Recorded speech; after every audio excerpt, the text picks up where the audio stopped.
Bears Sunday in Chicago. All right, Dak Prescott is coming off a monster game against the Giants, throwing for 361 yards and 2 touchdowns. It's the most pass yards Prescott has had of last season. Troy Aikman with high praise for Dak. Take a listen. I just sense that there's a confidence about him in the way in which he's playing that I don't want to say I haven't seen it before, but I just feel like he's really dialed in and feeling good about where this offense is going, the way that it's playing, the way he's playing. I love Dak. There's nothing I'd rather see than see him go on and win a Super Bowl and win multiple Super Bowls and, win more than me and Roger and all of us combined, if possible, because he's that type of guy and he represents himself and the organization and really our city so well. RC, let's go to you first. Is Dak playing on another level? No, and that's not disrespectful because we've seen Dak play at this level. We saw Dak in 2023 go for 4,500 yards, throw for 36 touchdowns, only 9 interceptions. We saw Dak finish second in the MVP voting, and that's exactly what we're seeing from him playing right now. But to me, it's about the leadership.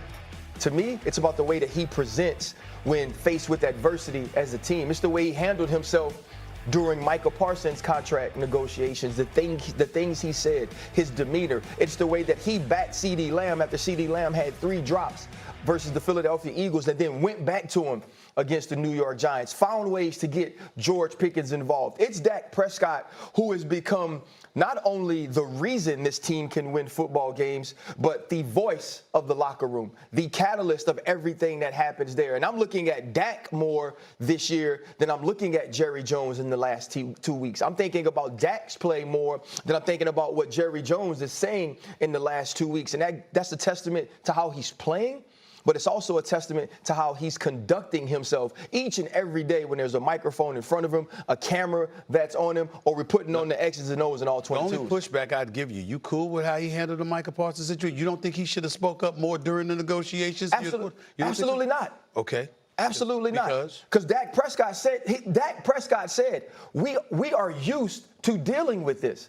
Dak Prescott played on a tender. Right? Dak Prescott played on the franchise tag. He watched DeMarcus Lawrence do it. And however Micah Parsons was going to handle his situation is the way he was supposed to handle it. He didn't degrade Micah Parsons. He didn't say Micah Parsons was wrong. He basically said, I'm tired of seeing this from Jerry Jones and our organization. Yeah, that's what I was talking about. I'm saying he should have spoke up during the negotiations and say, yo, don't lose this brother. We can't afford to lose this brother. Look at our defense without him. That's what I'm saying. I mean, it's just me. But let me go to you. Go ahead. No, it's more or less, I think Dak Prescott is settling in. And call me crazy. Okay. But these are your words.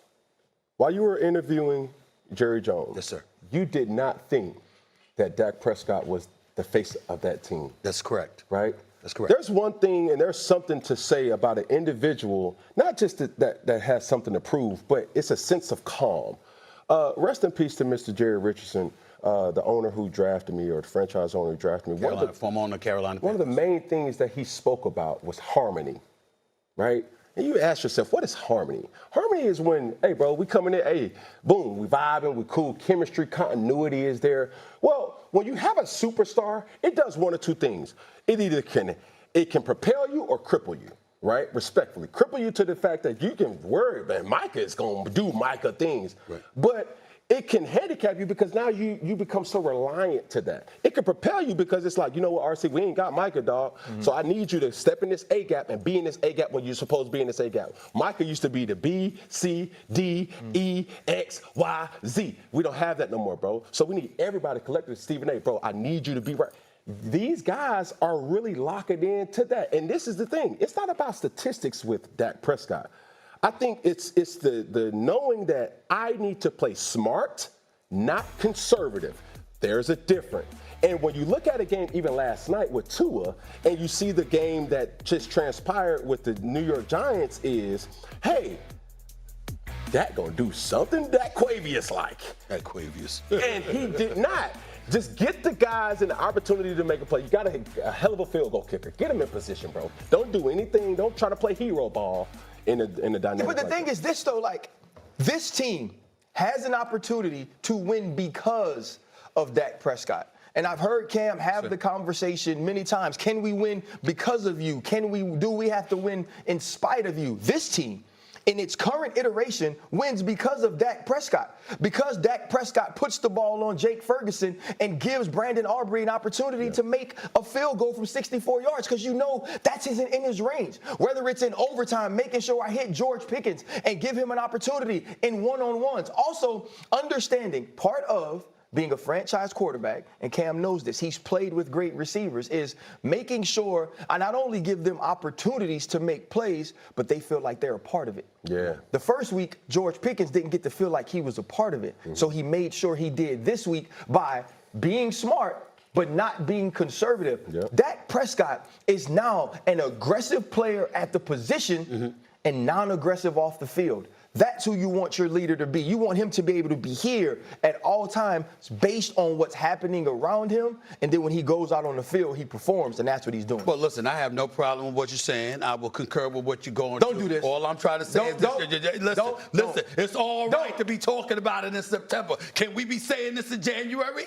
Can we do that? I mean, you just brought up what Tua's making. He ain't making what Dak's making. That's $60 million.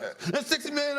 $60 million a year. And the thing is, though, we're not asking those same questions about Dak right now, though. I understand it, and I'm saying we usually have it most regular season. The brothers are 33 games over 500 in the regular season. Can we get a rule number 6 for the host? What's the rule number 6? The host shall not hate all the time. Wow. Yeah. Can we get that? Time slot. We got the Cowboys and the Bears. Dak Prescott and the boys hoping to continue their momentum from last week's thrilling overtime win against the Giants. And a current trend suggests Dak Prescott could be in line for a very big day. Let's do it one more time. You've seen it all week long. The two NFC offensive players of the week so far this season, J.J. McCarthy and Jared Goff, have one thing in common. They were both playing the Bears that week, which begs the question. Peter Schrager, is Dak Prescott going to light it up this week in a revenge matchup against with Matt Eberflus on his side, but a revenge game for Eberflus? I do think so. I think Dak continues his hot streak. I think he continues to roll. And I know the Eberflus name rolls a lot of eyes, and people in Chicago are like, oh, Eberflus is going to come. This means something to him. He was told after Thanksgiving Day, hey, you're the reason this Bears team isn't good enough. You're the reason Caleb hasn't really made those leaps. You're the reason you're out of here. We're going to hire Ben Johnson, the golden boy. Eberflus now goes up against Ben Johnson, has a chance to show something. This Cowboys defense did not look good against Russell Wilson. I would expect a major bounce back. Dak, yes.